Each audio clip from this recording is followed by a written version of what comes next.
ಒಂದು ಹಳ್ಳಿ. ಅಲ್ಲಿ ಒಬ್ಬ ಹುಡುಗನು ಬಡ ಕುಟುಂಬದವನು. ತಂದೆ ದಿನಗೂಲಿ ಕೆಲಸ ಮಾಡ್ತಿದ್ದ, ತಾಯಿ ಮನೆ ಮನೆಗೆ ಕೆಲಸಕ್ಕೆ ಹೋಗ್ತಿದ್ದಳು. ಹುಡುಗನ ಕನಸು ಡಾಕ್ಟರ್ ಆಗೋದು. ಆದರೆ ಹೊಟ್ಟೆ ತುಂಬೋದು ಕೂಡ ಕಷ್ಟ. ಪ್ರತಿದಿನ ಕಾಲೇಜ್ಗೆ ಹೋಗೋಕೆ ಅವನು 8 ಕಿಮಿ ನಡೆದು ಹೋಗ್ತಿದ್ದ. ಒಂದೇ ಜೀನ್ಸ್ ಪ್ಯಾಂಟ್, ಹಾಳಾದ ಚಪ್ಪಲಿ.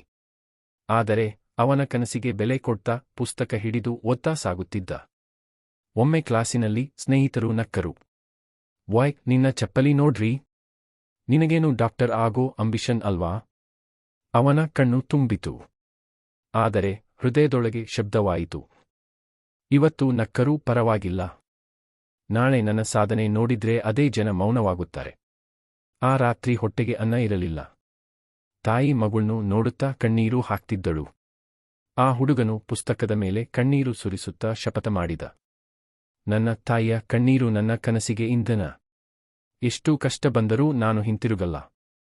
ವರ್ಷಗಳ ಹೋರಾಟದ ನಂತರ ಅದೇ ಹುಡುಗನು ಡಾಕ್ಟರ್ ಆದ. ಮೊದಲ ಸಂಬಳವನ್ನು ತಂದೆ ತಾಯಿಯ ಕೈಗೆ ಕೊಟ್ಟಾಗ ಅವರು ಅಳೋಕೆ ಶುರು ಮಾಡಿದರು. ನಿನ್ನ ಬಳಿ ಹಣ ಇರದಿರಬಹುದು, ಸಹಾಯಗಾರರಿರದಿರಬಹುದು. ಆದರೆ ನಿನ್ನ ಕನಸಿನ ಮೇಲೆ ನಂಬಿಕೆ ಇದ್ದರೆ ಯಾವ ಕಲ್ಲು ತಡೆಯಾಗಲಾರದು. ಇಂದು ನಿನ್ನ ನೋವು, ನಾಳೆ ನಿನ್ನ ಗೆಲುವಿನ ಹಾದಿ.